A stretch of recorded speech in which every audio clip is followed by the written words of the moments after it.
Is it illegal to sell diabetic test strips? It's a question that's on the minds of many around the world. But fear not, we have delved into the depths of Diabetic Exchange website to uncover the precise answer you have been seeking. According to our findings, you can indeed sell diabetic test strips legally. But there are few conditions you need to adhere to. Otherwise, you might find yourself on the wrong side of the law. If you are a diabetic and you have stumbled upon an offer to buy test strips, hold your horses and tune into this video.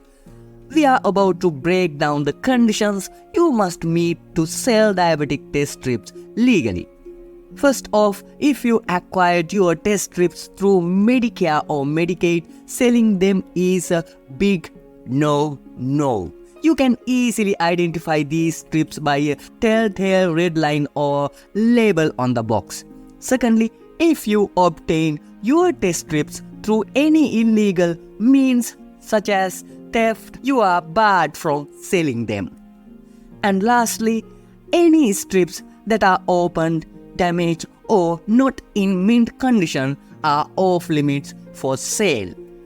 Now you might be wondering why anyone would have unused diabetic test strips in the first place. Well, there are few reasons. Some companies and pharmacies offer free samples of these strips, and lifestyle changes can also play a role. For instance, if your prescription changes due to healthier habits like improved diet and exercise, you might end up with surplus strips. Similarly, changes in your doctor's meter brands can leave you with unused supplies. And sadly, if a family member with diabetes passes away, their leftover test strips can be sold.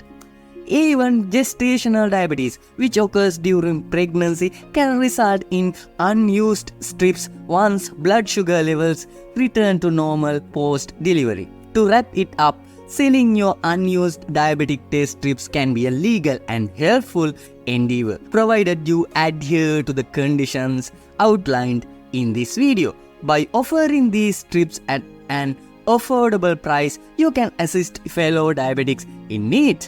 Just remember to keep those strips in mint condition. Thank you for watching.